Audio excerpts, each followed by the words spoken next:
Con el permiso de la mesa directiva, compañeras y compañeros senadores, bienvenida, secretaria, al Senado de la República y también a todo su equipo de colaboradoras y colaboradores. Hemos escuchado con mucha atención su mensaje y tenemos desde luego a partir de ello o en relación a ello muchas preocupaciones. En obvio de tiempo voy a concentrarme solamente en dos grandes ejes que quiero dejar a su consideración. El primero de ellos, que nos alarma enormemente, es lo que nosotros denominamos como la configuración del nuevo Estado mexicano. ¿Por qué nos preocupa esto? Porque nos parece que cada vez se hace más difícil el ejercicio y la protección de los derechos de las personas.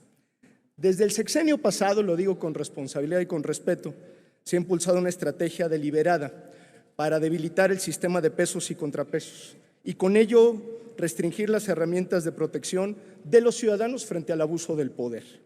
Este proceso ha tenido varios episodios.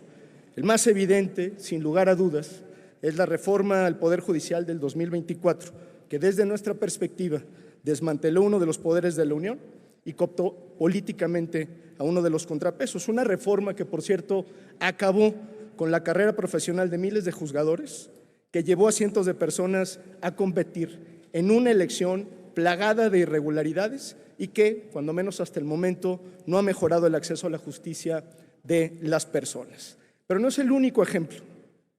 Ya había habido una reforma a la Ley de Amparo en 2024, con la que se limita la posibilidad de que jueces y tribunales otorguen suspensiones con efectos generales frente a normas. Eso no solo redujo el control frente a las leyes inconstitucionales, sino que limitó la protección de los ciudadanos frente a las normas lesivas para sus derechos. Igualmente, la ampliación y el abuso de la prisión preventiva oficiosa, que tiene a 39,000 personas encarceladas sin juicio y sin sentencia, aun cuando se ha demostrado que las penas no reducen la incidencia delictiva, pero sí engordan las cárceles con jóvenes, en su mayoría pobres, recluidos en circunstancias francamente deplorables y sin acceso a una defensa adecuada frente a un Estado punitivista. Igualmente, la profundización de la militarización de la vida pública también es una expresión de esta reconfiguración institucional, porque distorsiona, entre muchas otras cosas, la naturaleza civil de la Guardia Nacional sin que efectivamente se ejerzan los mecanismos de rendición de cuentas para evitar los abusos del poder y la supervisión de la actuación de las Fuerzas Armadas en tareas de seguridad y en otras tareas. Y finalmente, la reforma a la Ley de Amparo, que está por discutirse y que representa una amenaza mayúscula a los mecanismos de defensa de las personas. Lo decimos con todas sus letras. De aprobarse en los términos que está planteada, limitaría el único mecanismo por excelencia para garantizar y proteger los derechos de las personas, de las comunidades y de los colectivos.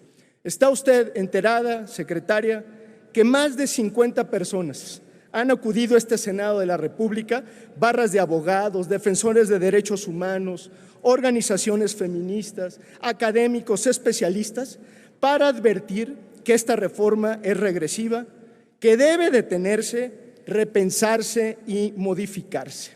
Porque nosotros lo decimos como lo han dicho ellos, ellas.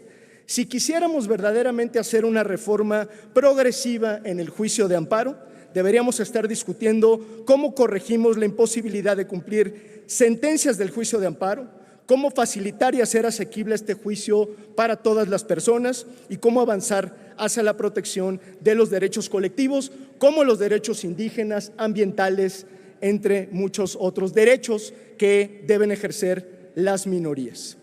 No dudamos, también lo digo con responsabilidad, que los recovecos legales del propio juicio hayan tergiversado su función, del juicio de amparo. Pero esta reforma concibe al Estado como si fuera la víctima de los ciudadanos. Y esto no es así, nada más lejos de la realidad. Desnaturalizar el amparo no es justicia social, ni pone a la justicia al servicio de la gente. Por eso, frente a esta amenaza y lo que nosotros decimos deriva autocrática, ¿cómo le hacemos, secretaria, para proteger los derechos de las personas cuando desde hace varios años se viene diseñando un sistema que coarta los mecanismos de defensa de los hombres y las mujeres de este país. ¿A quiénes recurren las y los mexicanos vulnerados frente a un Estado que está haciendo todo lo posible para eliminar los canales institucionales que permitan procesar esas demandas? Nos preocupa que esta configuración no tenga un talante democrático. Me voy rápido para irme a la segunda gran preocupación y que tiene que ver con la reforma del sistema electoral.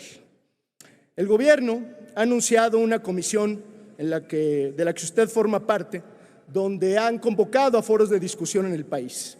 Una reforma desde el poder para conservar el poder.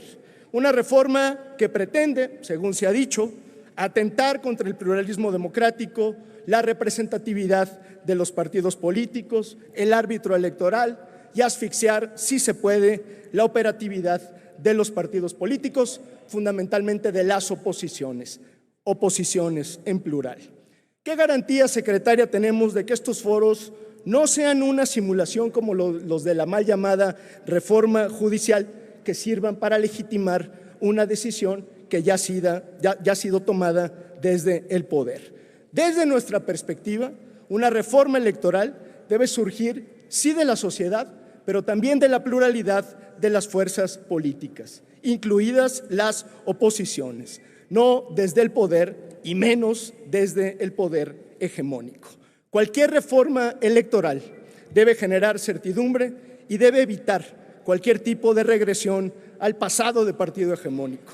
Nosotros decimos que ni las cúpulas políticas, ni un gobierno centralista, ni una mayoría calificada artificial son quienes deberían de sentarse a negociar una reforma electoral, sino las personas, las militancias de los partidos políticos, las y los demócratas y la expresión plural de quien integra la sociedad mexicana. No podemos dejar de hacer notar que los grandes ausentes hasta el momento de esta discusión son, por supuesto, los partidos políticos, pero también el árbitro electoral, pero también los académicos, los expertos y un gran sector que debería estar opinando. Por eso me atrevo a preguntarle, y entro a la parte final, ¿qué compromisos tenemos de su parte para que en esta reforma electoral estén presentes las ideas que hoy están ausentes? Termino simplemente diciendo, en respeto al tiempo, por cierto, le otorgamos a la secretaria bien merecido varios minutos extras. Déjenme decir nada más que el endurecimiento de la vida electoral de este país, el enrarecimiento, pasa por lo vivido apenas hace unos meses en Veracruz. Se perpetró un gran fraude electoral en el estado de Veracruz. Ante el indiscutible triunfo del Movimiento Ciudadano, fuimos testigos de un gravísimo fraude en dos de los municipios más importantes de Veracruz, en Papantla y en Poza Rica. Lo digo con todas sus letras. Con la intromisión de la gobernadora del estado, Rocío Nale, se tomaron las oficinas del OPLE en amplios municipios. Se violó la cadena de custodia de los paquetes, de las boletas, y miles de votos de Movimiento Ciudadano se convirtieron en votos nulos de la noche a la mañana. Perdón por lo que voy a decir, secretaria, pero entre lo que hemos visto en este documental, Crónica del fin del PRI, que documenta de manera fehaciente las tropelías electorales, y lo que vimos en Veracruz, no hay absolutamente ninguna diferencia. Hay un gravísimo retroceso democrático y eso es algo que, por supuesto, alarma a Movimiento Ciudadano. Finalizo, gracias por la tolerancia, reiterando el compromiso de Movimiento Ciudadano para el bienestar de las y los mexicanos. Ante los problemas que enfrenta nuestro país en términos de bienestar, justicia y paz, lo que menos necesita nuestro país es imposición. Lo que más le hace falta es política de acuerdos y diálogo republicano. En eso siempre contará con Movimiento Ciudadano. Muchas gracias.